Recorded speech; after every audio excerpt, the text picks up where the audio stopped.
Assalamualaikum warahmatullahi wabarakatuh. Perkenalkan, nama saya Ryan Harik Salim Arahab, NIM 210306122 dari jurusan Peternakan Universitas Sumatera Utara. Dengan dosen pengampu Ibu Tati Fidianasari. Kali ini saya akan menjawab beberapa pertanyaan seputar enzim. Pertama, jelaskan struktur molekul dari enzim serta berikan contohnya. Enzim terdiri dari dua komponen, yakni bagian pro atau apoenzim dan bukan bagian dari protein atau gugus prostetik. Apoenzim tersusun atas protein dan mudah berubah tergantung faktor lingkungan, misalnya pH dan suhu. Fungsi kofaktor ialah katalis yang mampu meningkatkan kerja enzim. Sedangkan ion organik dalam gugus prostetik disebut koenzim yang berfungsi untuk memindahkan zat kimia dari satu enzim ke enzim lain. 2. Jelaskan dua model cara enzim bekerja. 1. Teori gembok dan kunci atau lock and key. Menurut teori ini, suatu enzim hanya bekerja untuk satu jenis substrat saja yang akan berikatan pada sisi aktif. Enzim diibaratkan sebagai gembok dan substrat diibaratkan sebagai kunci. Lalu yang kedua, teori kecocokan terinduksi. Menurut teori ini, kofaktor atau aktivator enzim akan berkaitan dengan sisi allosterik dengan cara mengubah bentuk sisi aktif enzim agar dapat mengikat substrat tertentu. Substrat kemudian diubah menjadi produk dan lepas dari enzim. Lalu pertanyaan ketiga, jelaskan klasifikasi enzim secara internasional dan berikan contoh enzimnya. 1.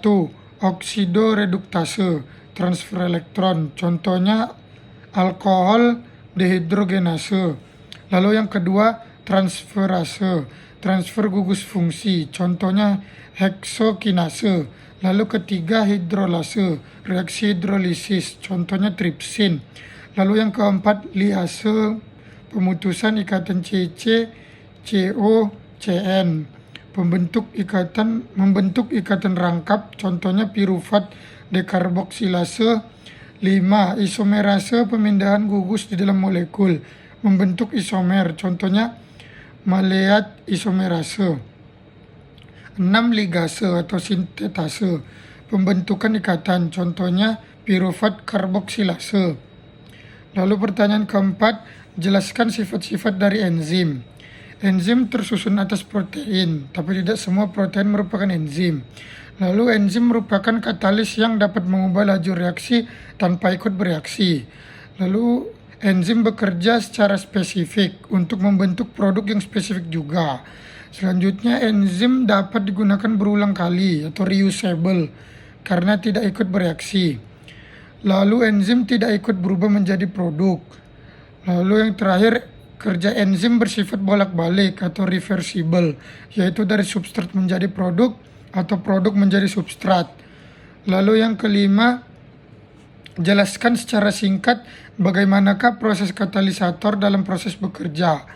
Suatu reaksi kimia dapat terjadi jika molekul yang terlibat memiliki cukup energi internal untuk membawanya ke puncak bukit energi menuju bentuk reaktif yang disebut tahap transisi.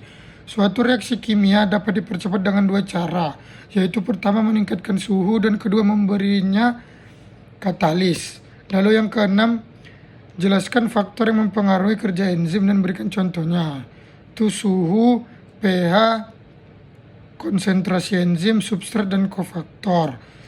Lalu pertanyaan ketujuh ialah jelaskan bagaimana mekanisme feedback inhibition dapat terjadi pada enzim.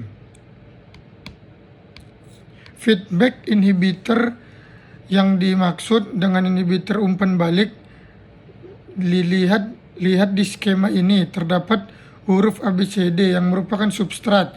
Contohnya semua makanan yang dimakan di mana zat gizi yang berbeda-beda.